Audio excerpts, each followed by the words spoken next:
Welcome to The Explainer. You know, we're already outsourcing so much of ourselves, aren't we?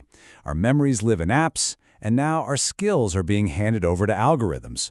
So as AI becomes this extension of our own minds, it really forces us to ask a pretty fundamental question. Who are we actually becoming? So today we're going to tackle this in 6 parts. We'll start by looking at the old world of specialists that we're kind of leaving behind. Then we'll dig into how digital tools are already rewiring our brains. And finally, we'll ask the big one. How do we adapt to not just survive, but actually thrive in a future where we think with AI, not against it? All right, so to really get a grip on where we're going, we first have to understand the world that, well, made us. For the last 2 centuries, pretty much all of human progress has been powered by one single, really powerful idea: specialization. But here's the thing. Even 100 years ago, a sociologist named Max Weber saw the potential downside. He warned that the specialist, well, they make a kind of deal. They get to achieve these incredible things in their own little narrow field, but the price they pay is risking the ability to see the whole picture, to see how it all connects. He actually had a name for it, the iron cage of specialization. And look, this model gave us amazing things, right? Everything from miracle drugs to space travel. But it also locked our knowledge away in these separate little boxes, these silos. And that's made it almost impossible to solve the huge interconnected problems we're all facing today. So just as we were starting to bump up against the limits of that specialized world, this new force came along, and it started changing everything, not out in the world, not at work, but right here, inside our own heads. You know, the research on this over the last 15 years or so, it tells a pretty startling story.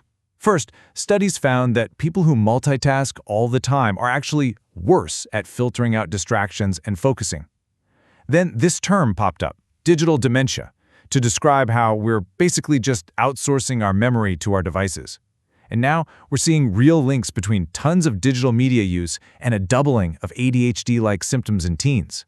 I mean, the evidence is really piling up. So what this really shows is a war going on inside our own minds. It's deep, focused attention versus constant, chronic multitasking. And listen, this isn't just some feeling we have. This isn't anecdotal. Studies are linking this behavior to actual physical changes in a part of the brain called the anterior cingulate cortex, the ACC, which is basically mission control for your attention. So, we're not just changing our habits here, we are literally changing our brains. And this brings up a really critical question. By filling every single spare moment, by getting rid of boredom, what are we actually losing? Well, it turns out that boredom is when our brain's default mode network kicks in. That's the state where we connect weird ideas, have those aha moments, and generate our most creative insights. So, are we just scrolling away our own brilliance? Okay, so get this. Just as our brains are struggling with all this internal pressure from digital distraction, a massive external force shows up on the scene. And that's the AI revolution, which is basically poised to just tear up the old rulebook for work and start over. And the scale of this change, it's just staggering. The World Economic Forum estimates that by 2030, nearly 40% of a worker's core skills are going to be different. I mean, just let that sink in for a second. This isn't about learning a new app on your phone. This is a fundamental, ground-up reset of what it even means to be a skilled person. And if you look at the skills that are becoming essential now, they really fall into 2 big buckets. In one bucket, you've got these deeply human abilities, stuff like creativity, critical thinking, leadership. And in the other bucket, you have the ability to actually use, monitor, and even design technology. The future isn't about humans versus machines. It's about the human who knows how to work with the machine. So this new reality, it demands a totally new kind of professional. Think about it. If the old world gave us the specialist who was trapped in that iron cage, then this new world, it needs the knowledge architect. This is someone who doesn't stay in one lane. They're the person who breaks out of those silos, connecting human experts with AI systems to solve problems that are just way too big for any one person to handle alone. So the big question is, how do we build the kind of mind that can actually thrive in this new world? And the answer isn't to just, reject technology and go live in the woods. The answer is to fundamentally change how we think. What this really means is we have to shift our goal. We need to go from being an I-shaped specialist, just that one deep line of knowledge, to becoming a T-shaped professional. You absolutely keep your deep expertise. That's the vertical bar of the T.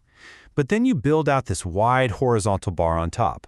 A broad base of general knowledge, curiosity, and the skills to connect and work with people in totally different fields. And look, this is way more than just learning a few new tools.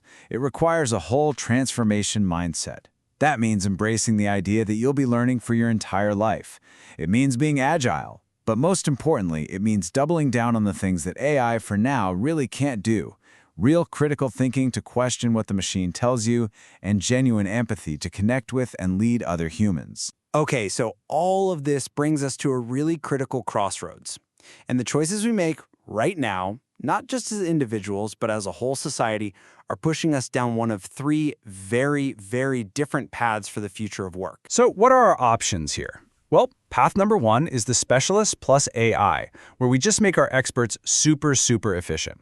Path two is creating that knowledge architect we talked about, which could unlock some incredible innovation. But then there's a third path, a more dangerous one. That's the fragmented worker, where people just become these disconnected gig workers managed by algorithms with no real job security, no career path, and no stable identity.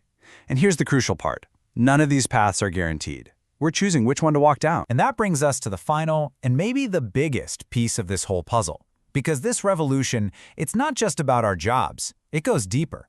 It's about how we think and what it even means to have a mind anymore. Way back in 1998, two philosophers, Andy Clark and David Chalmers, came up with this really wild idea they called the extended mind. Their argument was simple. If you use a notebook to remember something, that notebook is not just a tool. It's literally a part of your mind. It's part of your cognitive process. And today, you can see where this is going.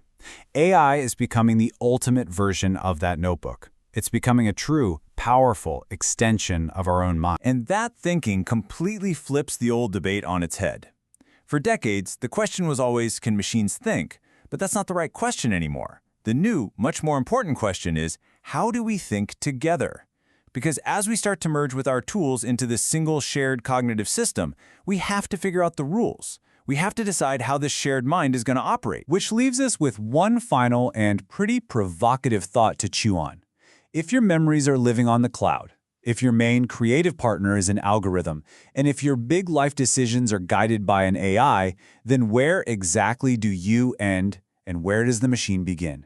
That's the question we're all going to have to answer sooner than we think.